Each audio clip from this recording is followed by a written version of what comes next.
Johanny Villas Maria, second year college, taking up Bachelor of Secondary Education, major in PE. So for today's video, let's talk about sports and exercise psychology with these following terms.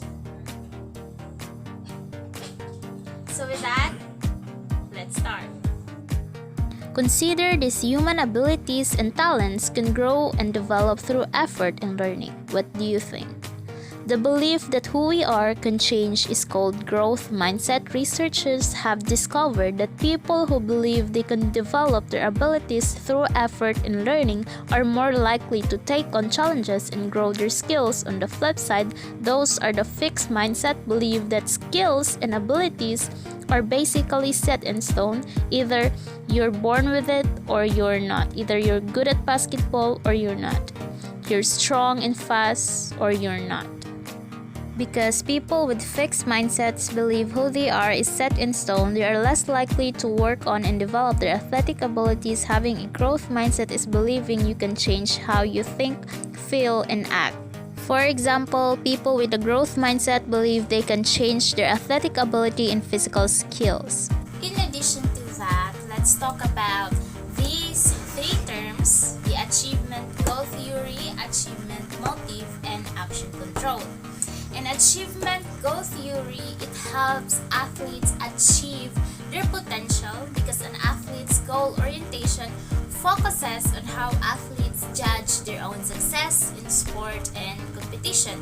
And striving for success is often seen as a manifestation of an achievement motive or motivation.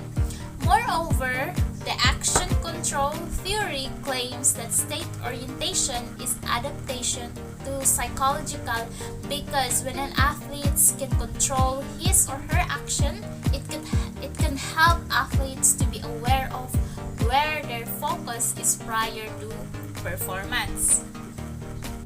So next, we have adherence, adrenaline rush, and aerobic and anaerobic exercise. With these three terms, we will know what athletes can get or what are the benefits of these three terms in relation to sport and exercise psychology. Compliance to exercise can be enhanced by increasing lifestyle activities, and with that, the benefits are increase our cardiovascular endurance, increase our muscle strength, improve mood, enhances self-esteem, and reduce stress, and more.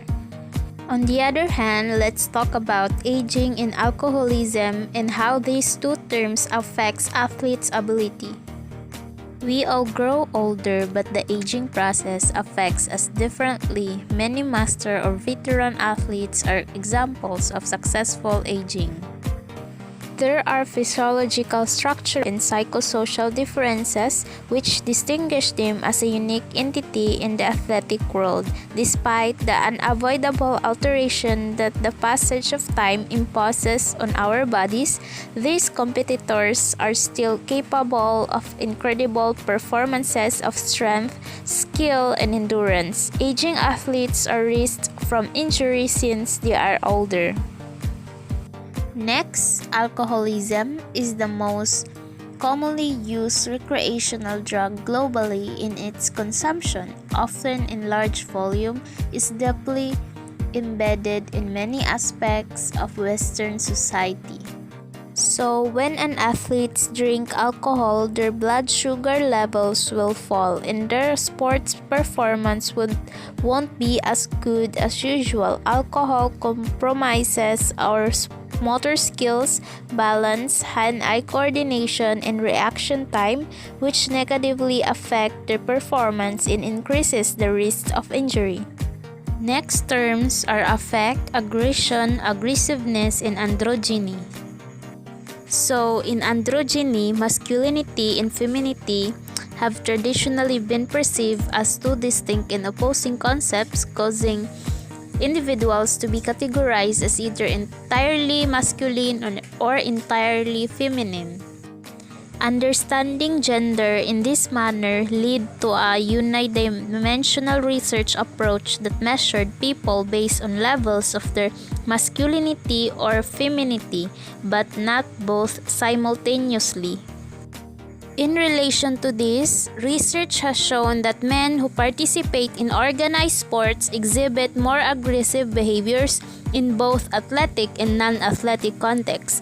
In men and women, previous research argued that participation in competitive sports tend to masculinize females. These gender stereotypes indeed influence sport participation, and they may both result in role conflicts and affect individuals' decision about whether to participate in gender sports.